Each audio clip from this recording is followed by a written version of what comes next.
El Colegio de San Luis presenta Hablemos de Riesgos.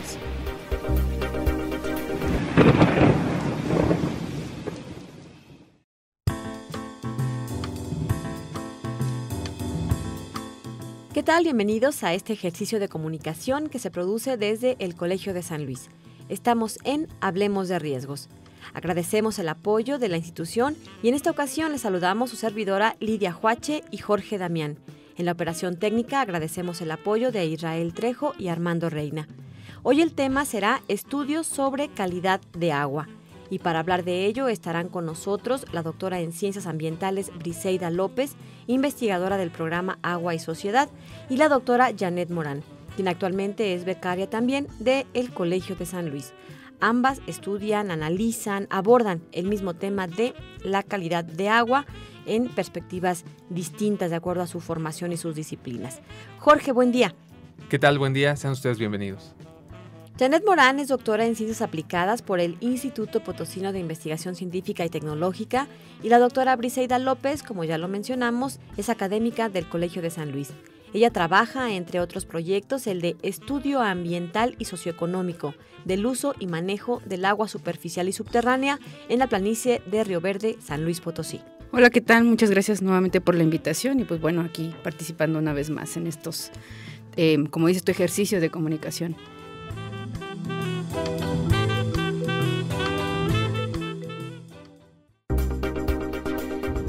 Entrevista. La palabra de diversas disciplinas.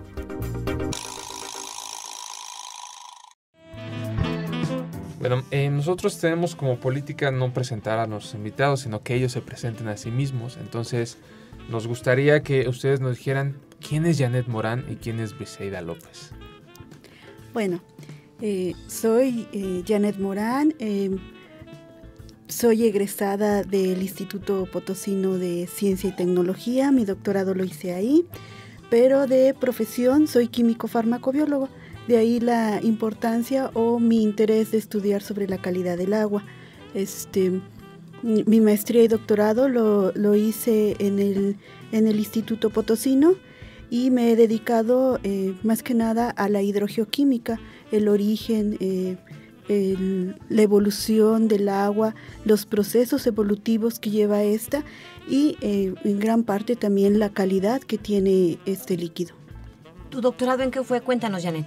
El doctorado fue en hidrogeoquímica, ahí sobre geología, geociencias aplicadas. Pero básicamente fue sobre hidrogeoquímica donde se desarrolló un modelo de cómo poder estudiar procesos evolutivos en el agua. Fue toda una metodología la que se desarrolló. ¿Y Briseida? ¿Quién es Briseida López? Briseida López, bueno, igual soy egresada del Instituto Potosino de Investigación Científica y Tecnológica, del doctorado también. Yo soy de formación ingeniero civil, sin embargo me he dedicado a estudiar el agua subterránea, en otra forma, un poco más asociado con los cambios de uso de suelo, el evaluar la cantidad y calidad del agua a partir de modelos de agua subterránea. Y recientemente, justamente en esta evaluación de los cambios de uso de suelo, ver cómo todas estas modificaciones impactan básicamente en los cuerpos de agua superficial, pero principalmente subterráneo, que es donde me he enfocado más a mis trabajos de investigación, que es en el agua subterránea.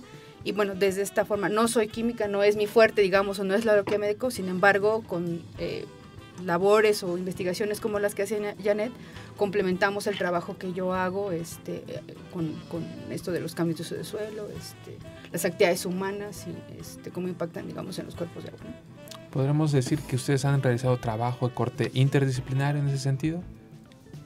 Bueno, pues no sé qué opina Janet, pero yo creo que sí, porque incluso no somos en el equipo de trabajo que lo hemos venido trayendo incluso desde que yo estuviera aquí en el colegio, antes en el IPCID, antes en la UASLP, veníamos colaborando con una serie de colegas, de investigadores, incluso compañeros estudiantes con diferentes disciplinas, geólogos, geógrafos, hidrólogos, químicos. Entonces eso nos ha permitido tener, digamos, desde nuestras propias disciplinas diferentes opiniones, posturas y formas de trabajar o de evaluar lo que en este caso pues es la calidad del agua. Y creo que ya al final, si no mal recuerdo, como que se fueron incorporando otras disciplinas. No podría decir que ampliamente la parte social, pero sí, digamos, empezar a incorporar a otras áreas que nos permitan pues evaluar también ese aspecto importante, ¿no? del uso del agua.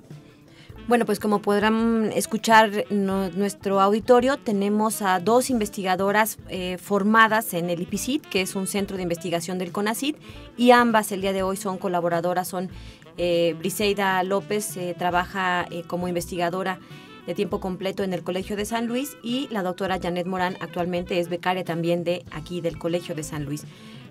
Hablemos sobre la calidad del agua. ¿A qué cuestiones consideran que debemos poner atención? Primero, Briseida, nos gustaría escuchar en principio tu punto de vista. Bueno, ya algo mencionaba ahorita, ¿no? En el caso de lo que a mí, digamos, la parte que me toca estudiar, justamente hemos visto cómo procesos de urbanización, el cambio de uso de suelo, por ejemplo, pasar de zonas agrícolas a las urbanas, o de una zona, por llamarlo de alguna manera natural, un bosque, una selva, pasa de pronto a ser zonas agrícolas o a ser zonas urbanas, pues todas esas alteraciones o modificaciones que se dan además en tiempos relativamente cortos, modifican procesos naturales que en algunos momentos no solo afecta la calidad, sino también la cantidad de agua, en el caso, insisto, del agua subterránea.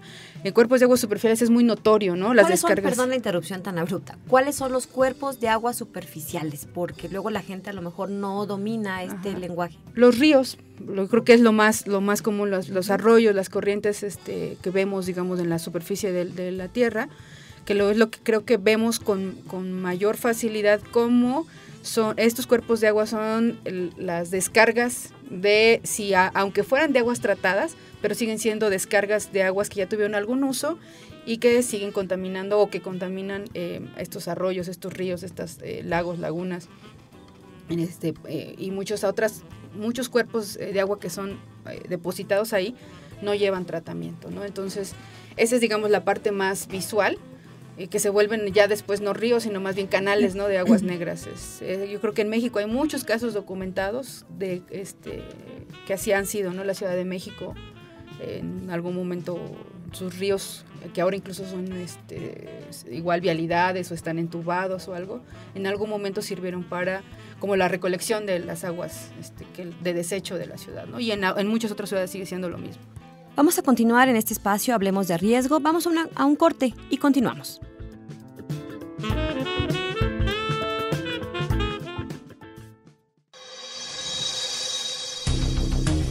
Hablemos de riesgos. Una pausa y continuamos.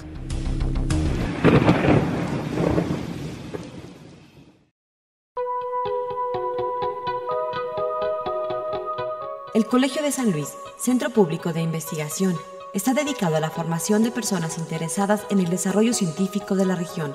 Cuenta con 5 programas académicos en el campo de las ciencias sociales y las humanidades. Tenemos estudios literarios, estudios políticos e internacionales, agua y sociedad, antropología e historia. Ven y conócenos, el Colegio de San Luis te está esperando.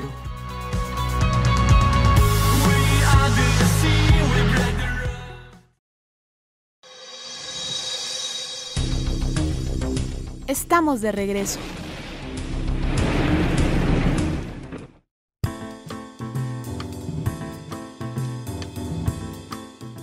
Ya regresamos, estamos platicando con Janet Morán y con la doctora Briseida López en esta charla sobre calidad de agua.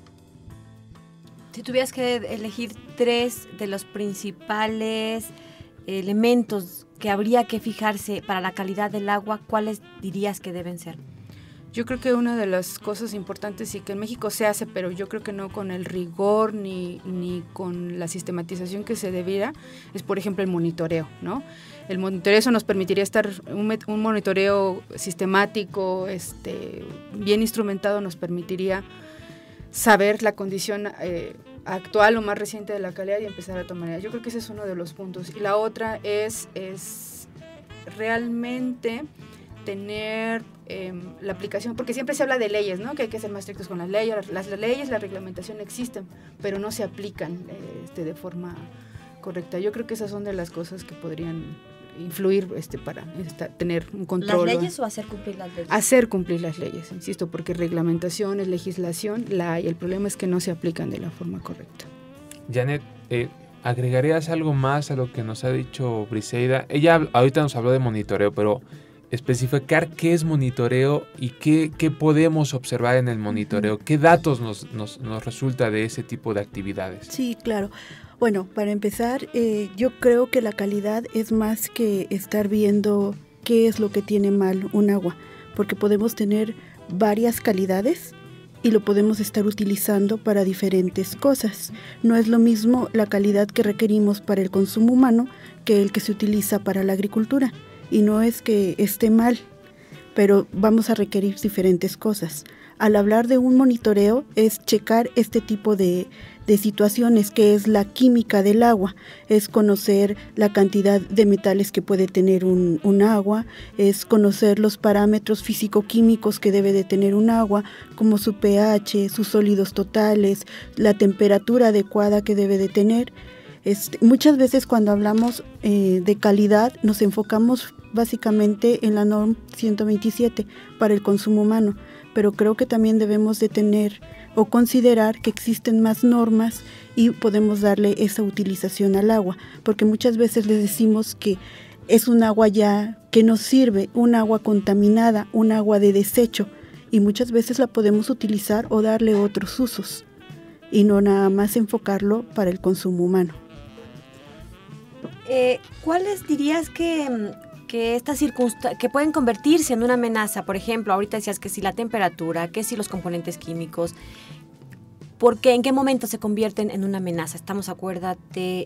Recordamos a nuestro auditorio hablando de riesgos, y en este caso estamos hablando particularmente de la calidad del agua. ¿En qué momento se puede convertir la calidad del agua en un riesgo, en una amenaza?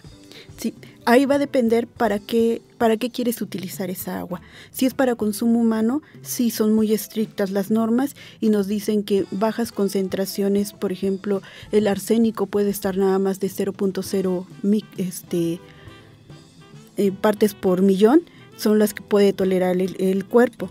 Siempre una contaminación va a ser lo que sobrepase esos límites permisibles para la degradación o, ¿cómo decirlo?, que no esté afectando el cuerpo, no puede estar afectando o causando alguna enfermedad en el humano o en las plantas, en el caso de cuando estamos hablando de agua para cultivos.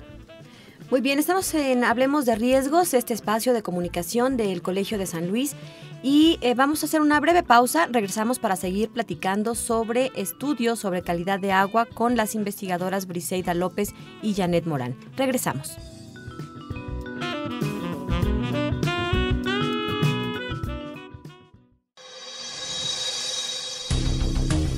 Hablemos de riesgos. Una pausa y continuamos.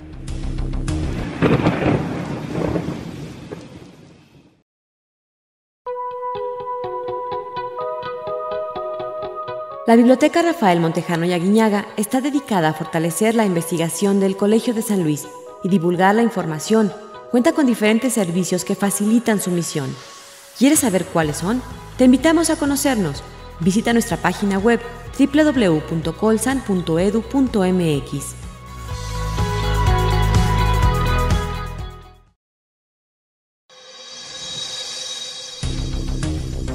Estamos de regreso.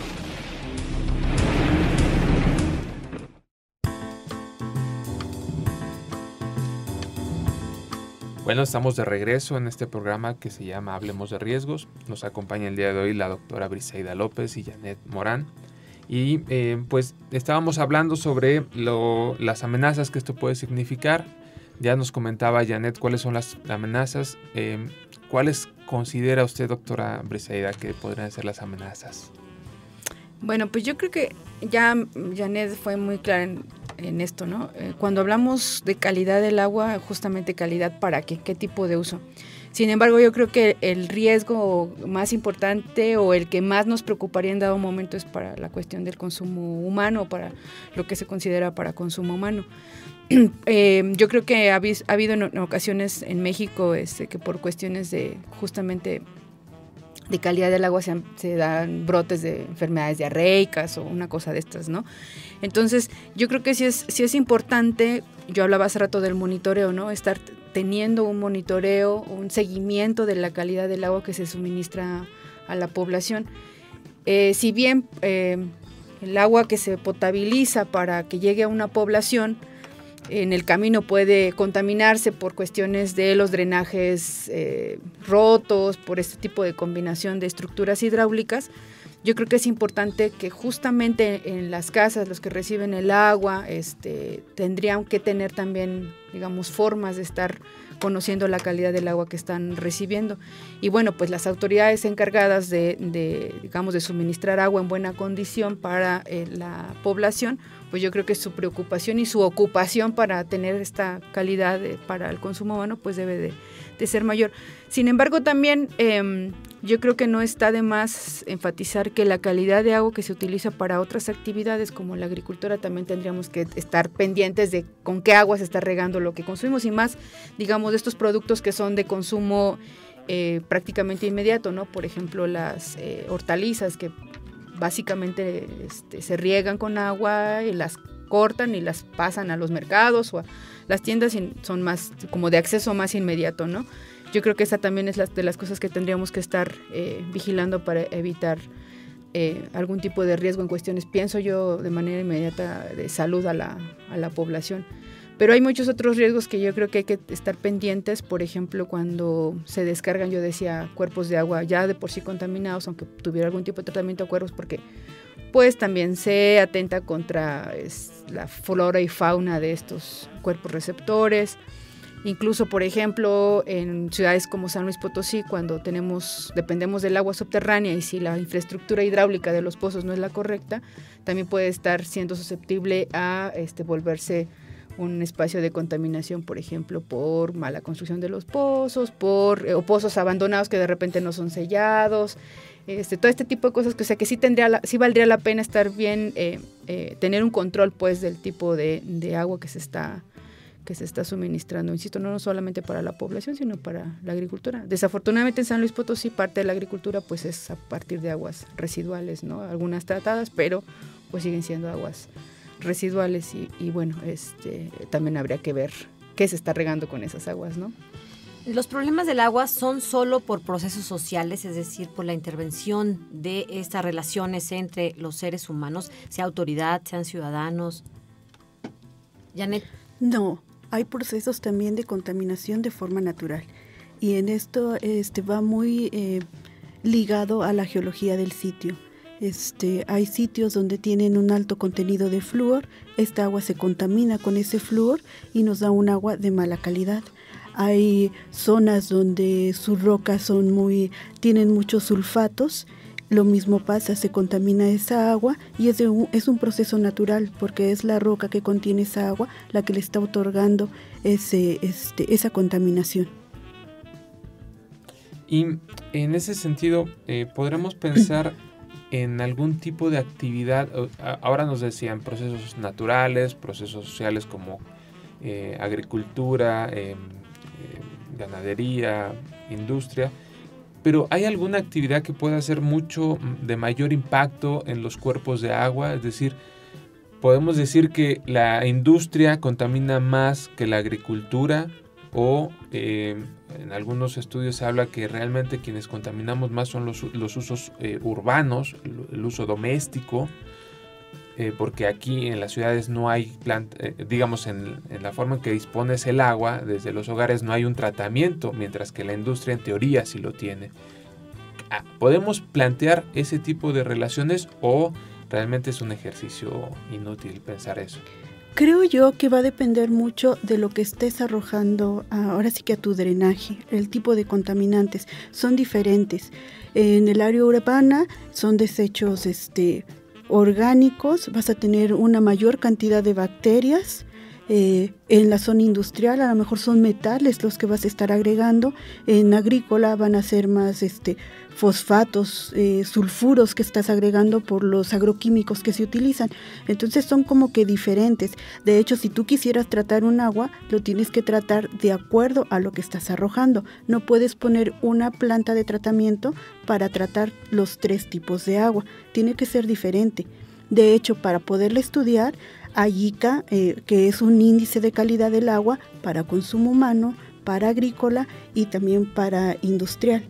Es diferente el los método. ¿Los 3 tipos de agua a uso humano? ¿Cuáles son los 3 tipos de agua que mencionabas ahorita? Ahorita el que estoy mencionando es el agrícola, el urbano y el industrial, pero también hay uso de agua para animales, que es el agropecuario.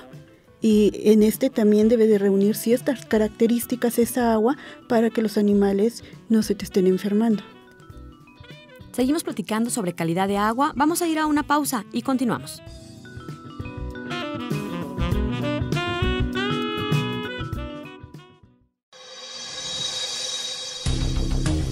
Hablemos de riesgos. Una pausa y continuamos.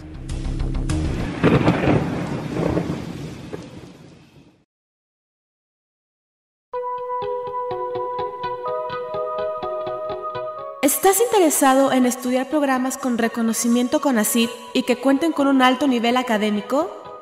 Los programas del Colegio de San Luis están por recibir a nuevos aspirantes interesados en las ciencias sociales y las humanidades. Espera la apertura de convocatorias para nuestras maestrías y doctorados. Consúltalas en nuestra página www.colsan.edu.mx.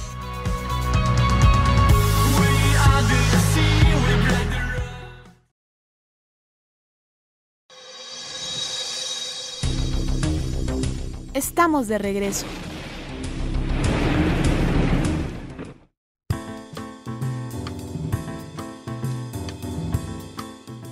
Ya regresamos, vamos a continuar con la doctora Briseida López y con la doctora Janet Morán en este tema de calidad de agua. ¿Cuáles serían, doctora Briseida, el principal riesgo que representaría para la población en caso, por ejemplo, de no respetar las leyes que ya hay, como decías al principio, o de no realizar un monitoreo adecuado? ¿Y cómo le hacemos para que esté no solo a cargo de una autoridad, sino que los ciudadanos cada vez más se involucren en este tipo de cosas? ¿Es posible? Sí, bueno, el problema es complicado porque justamente no es solamente una causa que pueda generar algún riesgo a la población. Hace rato mencionaba yo, por ejemplo, el agua se potabiliza, ¿no? De donde el cuerpo, que es, en este caso, por ejemplo, los acuíferos, en el caso de San Luis, se extrae el agua de los acuíferos, llega a una planta potabilizadora y a partir de ahí se distribuye a la población. Digamos, la planta cumple su función en estricto sentido de potabilizar y enviarla a las casas o a algún lugar, hospitales, escuelas, ¿no? Sin embargo, en su camino se puede estar contaminando con desechos de las aguas residuales de la misma infraestructura sanitaria, y esto pues es bien conocido, no solamente en San Luis, no es un problema de San Luis, es de muchos lugares donde pues la infraestructura ya es vieja, obsoleta.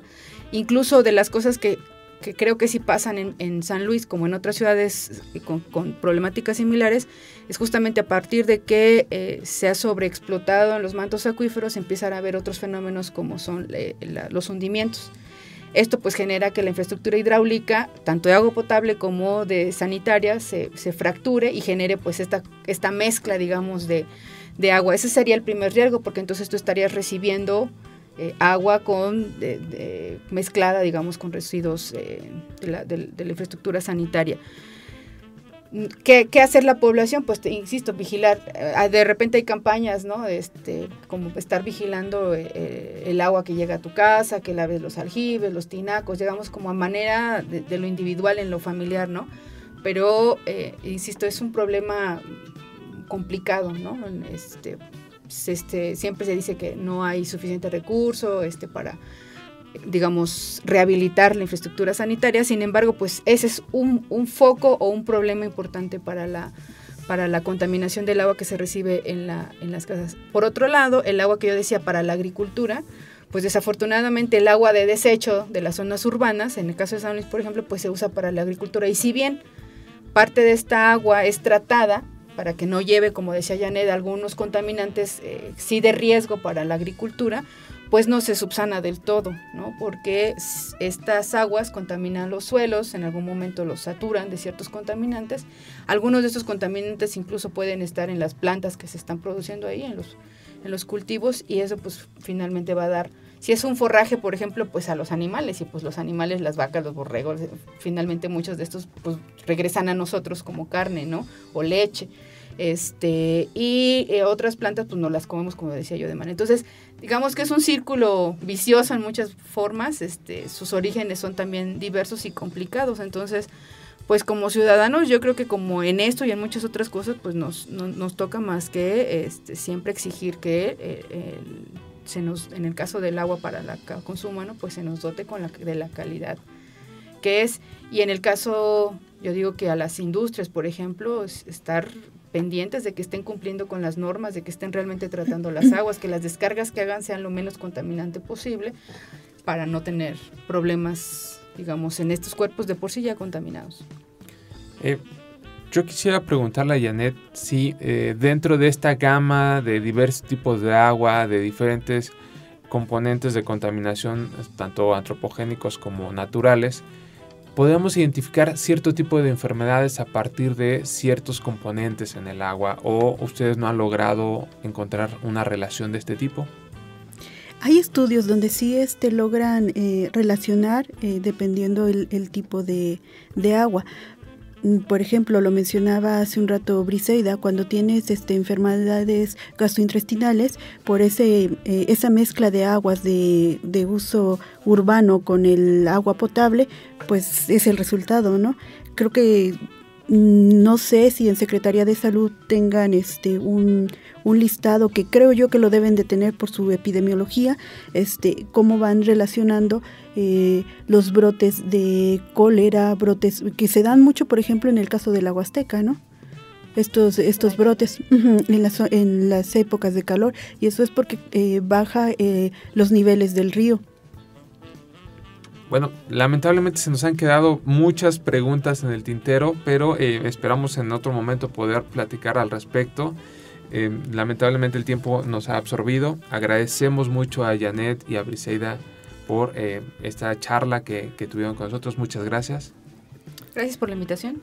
Gracias por la invitación. Agradecemos también al Colegio de San Luis por las facilidades que nos brinda para grabar este programa, a Israel Trejo por el apoyo técnico y a Lidia Joache por el apoyo en la conducción. Lidia, muchas gracias. Gracias, Jorge, y a todos los invitamos para que siga este espacio de comunicación y divulgación. Como saben, los temas, pues son diversos y tienen que ver con Hablemos de Riesgo.